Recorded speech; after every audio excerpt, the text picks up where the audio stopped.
আম তুরিদুনা আন তাসআলু রাসূলাকুম কামা সুইলা মূসা মিন ক্বাবলু। তোমরা কি চাচ্ছ, আম তুরিদুনা আন তাসআলু রাসূলাকুম, তোমরা রাসূলকে বারবার প্রশ্ন করতেছো, চাচ্ছ, ওইভাবে প্রশ্ন করতেছো, কামা সুইলা মূসা মিন ক্বাবলু, যেইভাবে মূসা আলাইহিস সালামের উম্মতেরা ইতিপূর্বে মূসা নবীকে বারবার প্রশ্ন করতো, এটা হলো কেন, এটা এরকম হলো কেন, এটা করলো না কেন, তবে আমাদেরকে আল্লাহকে দেখাও, এরকম বিরক্তিকর প্রশ্ন মূসা নবীকে তার উম্মতেরা করেছিল।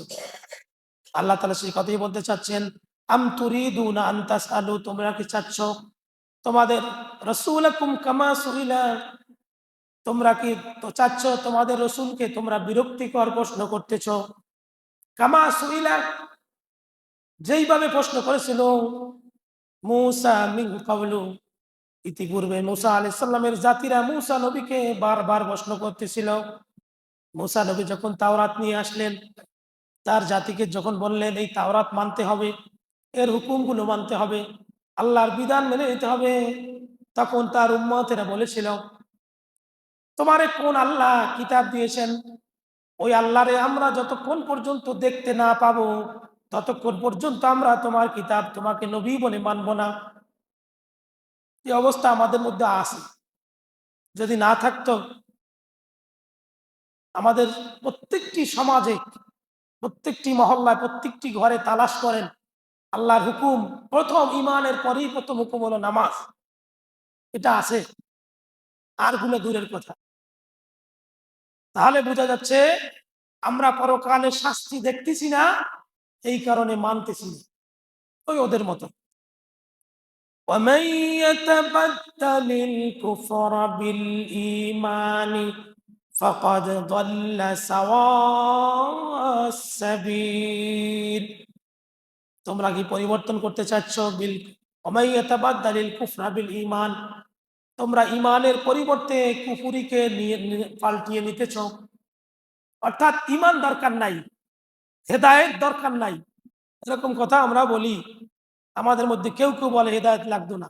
হেদায়েত শব্দের অর্থ হলো সঠিক পথ। আল্লাহ তাআলা যেই পথ রাসূলুল্লাহকে দিয়েছেন, নবীজি যেই পথ দেখিয়েছেন, এইটা হলো হেদায়েতের পথ, হুদাল লিল মুত্তাকিন, এটা মুত্তাকিদের পথ। আর আমরা বলি হেদায়েত লাগবে না। আল্লাহ তাআলা বলতেছেন, ওমাই ইউবাদদিলিল কুফরা বিল ঈমান, যারা ঈমানের পরিবর্তে কুফরকে পরিবর্তন করেছেন, অর্থাৎ কুফরি করতেছে, ফাকাদ দাল্লা সাওয়া'আস সাবিল, তাদের অবস্থা এরকম, তারা ঈমানের পরিবর্তে সরল পথকে পাল্টিয়ে কুফরকে তারা গ্রহণ করেছে, সরল পথকে তারা হারিয়ে ফেলছে। মক্কার মুশরিকরা মুহাম্মদ সাল্লাল্লাহু আলাইহি সাল্লামকে প্রশ্ন করেছিল, হে নবী, আমরা ততক্ষণ পর্যন্ত আপনাকে মানব না যতক্ষণ পর্যন্ত কোনো ফেরেশতা আমাদের সামনে না আসবে। কেন আপনি একা আসছেন কেন? আপনার লগে ফেরেশতা থাকবে, আপনার সাথে ফেরেশতা থাকবে। ফেরেশতা বলবে, এই যে মুহাম্মদ সাল্লাল্লাহু আলাইহি সাল্লাম, এই লোকটা আল্লাহর নবী, তার প্রতি কিতাব দেওয়া হয়েছে, এটা আপনি বললে হতো না, এটা আপনার সাথে ফেরেশতা থাকতে হবে, অথবা কাউকে সাক্ষী থাকতে হবে। সেই কথা আল্লাহ বলতে চাচ্ছেন, তোমরা কি বিশ্বাস করো না? তোমরা কি বারবার রসুলকে বিরক্ত করতেছ, যেইভাবে মুসা নবীর উম্মতেরা বলেছিল, আমরা তোমার কিতাবকে মানি না, আমরা আল্লাহকে দেখতে চাই। ওয়াদ্দা কাসীরুম মিন আহলিল কিতাবি লাউ ইয়ারুদ্দুনাকুম মিন বাদি ঈমানিকুম কুফফারা। ওয়াদ্দা কাসীরুম মিন আহলিল কিতাব, অধিকাংশ আহলে কিতাব অর্থাৎ মুশরিকরা তারা কামনা করে, লাউ ইয়ারুদ্দুনাকুম মিন বাদি ঈমানিকুম, তোমরা যারা ঈমান গ্রহণ করেছ, ঈমান গ্রহণ করার পরে তারা যেন আবার আবার পুনরায় কুফরির দিকে ফিরে যায়। এই অবস্থা এখনো আছে, বিদ্যমান। যারা ঈমান এনেছ, তাদের ঈমান নড় বড় এরকম কিছু লোক ছিল, এবং তাদেরকে উদ্দেশ্য করে, এবং যারা মজবুত ঈমানদার তাদেরকে উদ্দেশ্য করে এই আয়াত নাজিল হয়। ইহুদিরা চাচ্ছে যারা তাদের মধ্য থেকে মুহাম্মদ সাল্লাল্লাহু আলাইহি সাল্লামের প্রতি ঈমান এনেছে, কোরআনের প্রতি ঈমান এনেছে, ইসলামের প্রতি ঈমান এনেছে, ওরা চাচ্ছে যে তারা আবার তাদের দলে ফিরে আসুক। মিন বাদি ঈমানিকুম কুফফারা, তারা তোমাদেরকে অবিশ্বাসী বানাতে চাচ্ছে।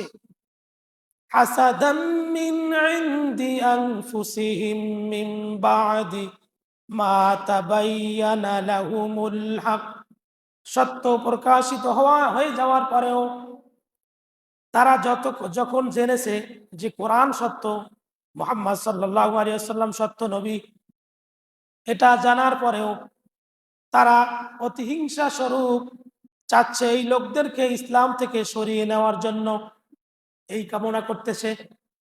ফাফু ওয়াসফাহু হাত্তা ইয়াতিয়াল্লাহু বিআমরি, ফাফু আল্লাহর কাছে মাপ চাও, ক্ষমা চাও, ওয়াসফাহু ধৈর্য ধারণ করো, হাত্তা ইয়াতিয়াল্লাহু বিআমরি, যতক্ষণ পর্যন্ত আল্লাহর আদেশ না আসে ততক্ষণ পর্যন্ত তোমরা ধৈর্য ধারণ করো। ইন্নাল্লাহা আলা কুল্লি শাইইন কাদির, নিশ্চয় আল্লাহ তাআলা সর্ববিষয় সর্বশক্তিমান।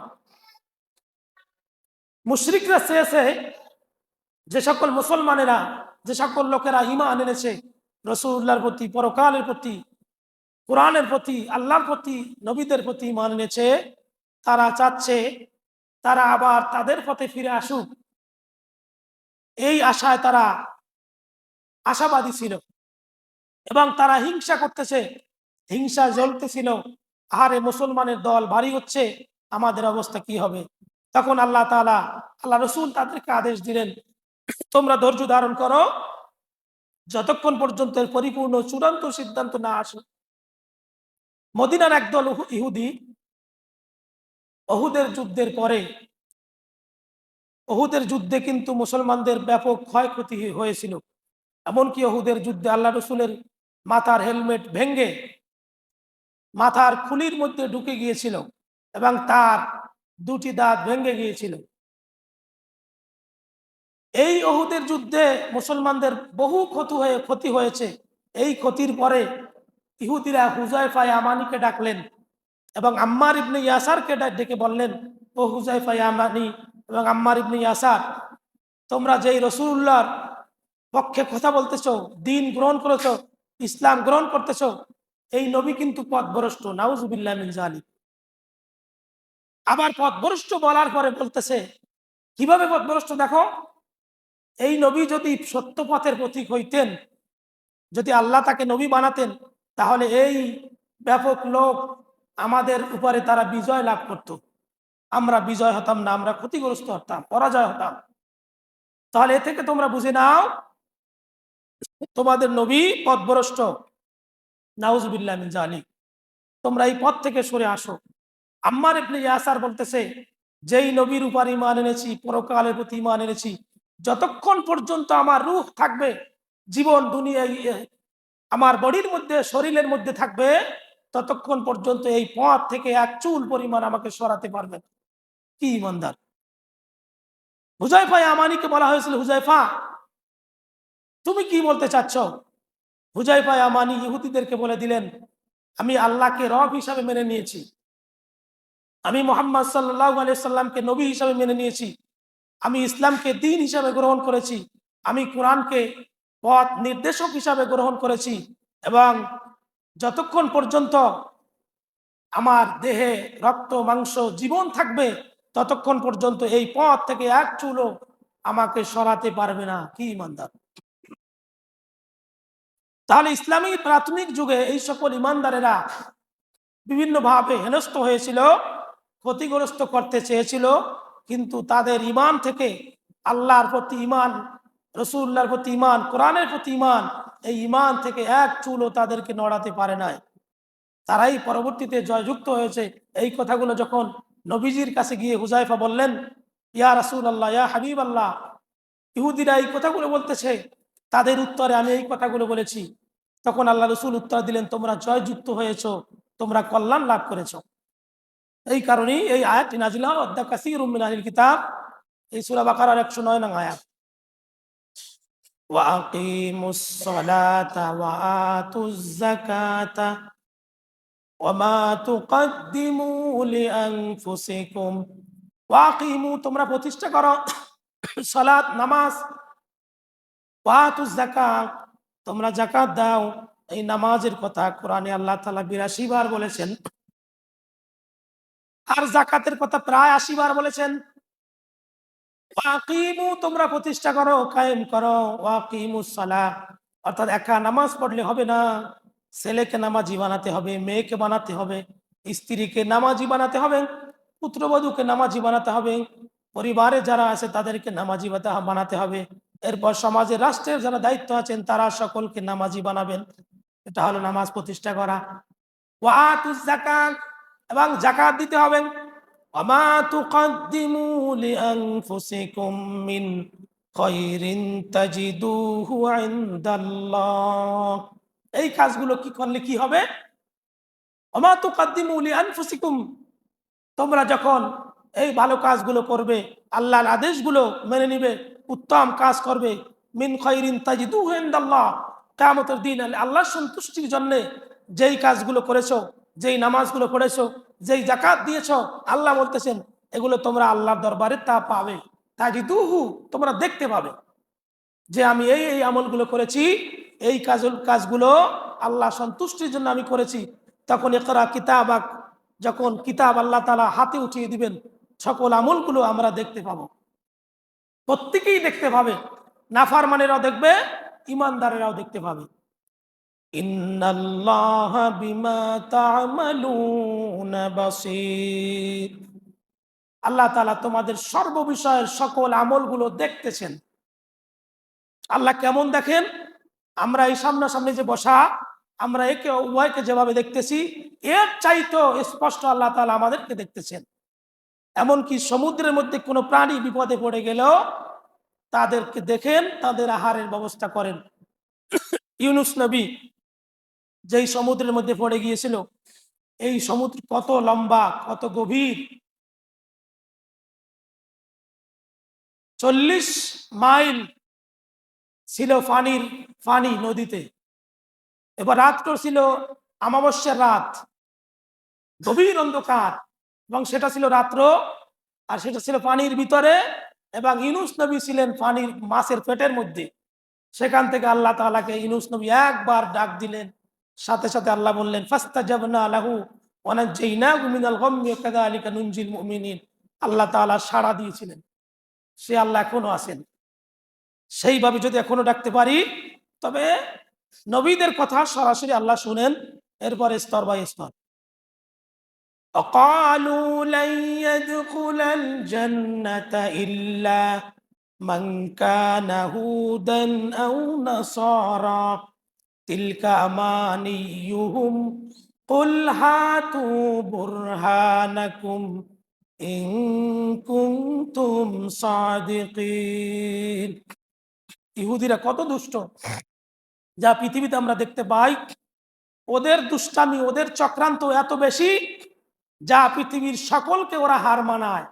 সেই চক্রান্ত আমরাও এই চক্রান্তে পড়ে গিয়েছি, এবং আমরা ওই দুষ্ট বুদ্ধিগুলো শিখতেছি। দেখেন, এই আয়াতটা পড়েই শেষ করতেছি, সময় শেষ হয়ে গেছে। অকালু, তারা বলে, ইহুদিরা বলেন, লাই ইয়াদখুলাল জান্নাতা ইল্লা মান কানা হুদান আও নাসারা। ইহুদি এবং খ্রিস্টান ছাড়া আর কেউ কখনো লাই ইয়াদখুলাল জান্নাহ, এখানে লাম তাকিদ নুনে সাকিলা, এখানে গ্রামারের একটি বিষয়, যেখানে তাকিদ দেওয়া হয়, সেটা বলে যে ওরা কখনো জান্নাত পাবে না। ইহুদি এবং নাসারা, অর্থাৎ খ্রিস্টান নাসারা, আর কেউ জান্নাত পাবে না, ওদের কথা। তিলকা আমানিয়ুহুম, আল্লাহ বলতেছেন এটা ওরা মিথ্যা কথা বলতেছে। কুল হাতু বুরহানাকুম, হে নবী আপনি ওদেরকে বলুন, ওদের কথা যদি সত্য হয়ে থাকে যে আল্লাহ তাআলা ওদেরকে জান্নাত দিবেন আর কাউকে দিবেন না, তাহলে আপনি তাদেরকে বলুন তোমাদের কথার পক্ষে তোমরা দলিল পেশ করো। বুরহানাকুম, তোমাদের কথার পক্ষে তোমরা দলিল দাও। দলিল ছাড়া ইসলাম মানা যাবে না, দলিল ছাড়া পরকাল পাওয়া যাবে না। দুনিয়ায় দলিল ছাড়া যেভাবে জায়গা জমি খাওয়া যায় না, দলিল ছাড়া ইসলাম মানলে এই ইসলাম কোনো কাজে আসবে না। আর পরকালে আল্লাহ তাআলা দলিল জিজ্ঞাসা করবেন। হে রাসূল, আপনি বলে দিন, কুল হাতু, তোমরা দেখাও, ওদেরকে বলো, বুরহানাকুম, তোমরা স্পষ্ট তোমাদের কথার দলিল নিয়ে আসো, ইন কুনতুম সাদিকিন, তোমরা যদি তোমাদের কথায় সত্যবাদী হয়ে থাকো তাহলে এর পক্ষে দলিল দেখাও। আমরাও বলি আমরা মনে হয় জান্নাতে যাব, আর কেউ জান্নাতে যাবে না। এই যে একটা হাদিস আছে ৭৩ দল, এ সম্পর্কে বিশাল কথা আছে। ইনশাআল্লাহ যেদিন এই আলোচনাগুলো করা হবে তখন বলা হবে। আল্লাহ তাআলা আমাদেরকে আমল করার তৌফিক দান করুন।